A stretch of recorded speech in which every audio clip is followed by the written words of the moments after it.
Hi there, you're watching Time Warner Cable's local edition, the Sacramento Report. I'm Jaime Garza, and with me today is the Superintendent of Schools, Public Instruction here, Tom Torlakson. Nice to have you here. Great to be here, Jaime. You really have had a very challenging time since you took over this post, especially with education really facing the budget acts and not knowing the future. Where do we stand in terms of education as a whole right now in terms of financing the future of our kids? Well, the financing part is the troubling part. I declared a state of financial emergency for the schools when I took office in January, and it's gotten worse. Our schools are on life support. The budget solution that I see so far isn't healthy for schools. The schools in the last 3 years lost 1/3 of their funding, 30,000 teachers laid off. That translates into the most crowded classrooms in the nation. So that's not fair to our students. You're a former lawmaker. What's your take on the way education is being handled? Sometimes you feel like it's a pawn in order for lawmakers to get other things passed. Well, I would agree with you. Unfortunately, education should be our top priority. It is in the Constitution as the top priority. The California dream is based on equal access to a great education, and that's going to make for a brighter future for every Californian.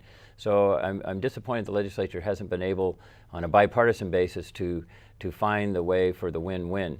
When you keep cutting education, our test scores go down. Our students' ability to go on to college and succeed there is diminished. And so while teachers are working really hard and valiant, great work's going on, inspirational work, and many students are thriving, it's getting harder and harder with overcrowded classrooms and classrooms without textbooks and computers. And a number here that I have in front of me, Tom, the number of districts statewide in financial jeopardy, 143. That's 2 million students, 1 out of every 3 children statewide, in danger of unable to pay their bills. Right, and that, I believe, if the budget solution isn't coming out in the right way, we could double that number of schools in jeopardy.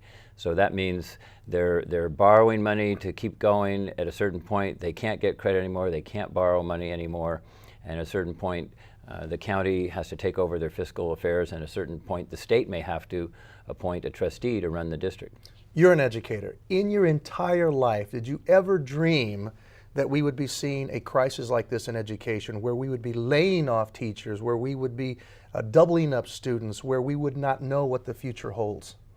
Never. And I think most educators who, again, come into the profession with passion, with wanting to help kids succeed, we're stunned. We're stunned that this is continuing and that education has dropped in priority. The states that make education a priority and fund it at the highest levels, like Massachusetts, New Hampshire, New Jersey, they have test scores that are also reflective of that investment in our youth and their future. What's our problem?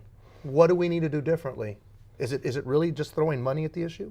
It's not money, but you have to pay to invest. You get what you pay for in a way. And so when you keep removing billions and billions of dollars, when all the studies say if we wanted to get back to the greatness California had in education in the 60s and the early 70s, you have to put more money in. And instead, the state's been taking money away. So I believe we need to have a great conversation here in California with the voters, with the public.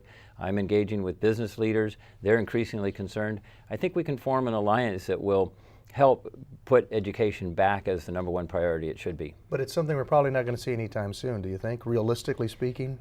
Perhaps not in this next 12 months, but I'm hoping by 2012 the economy will be recovered enough. And I propose that we go to the voters of California and ask them to consider which way do we go as California? Do we stay down at the bottom ranks of the nation with Alabama and Mississippi, or do we want to be at the top of the nation where we used to be? And I believe if we say this is the choice, Californians will say yes and we'll be in tune. Tom Torlakson, always a pleasure, and thank you for watching Time Warner Cable's Local Edition.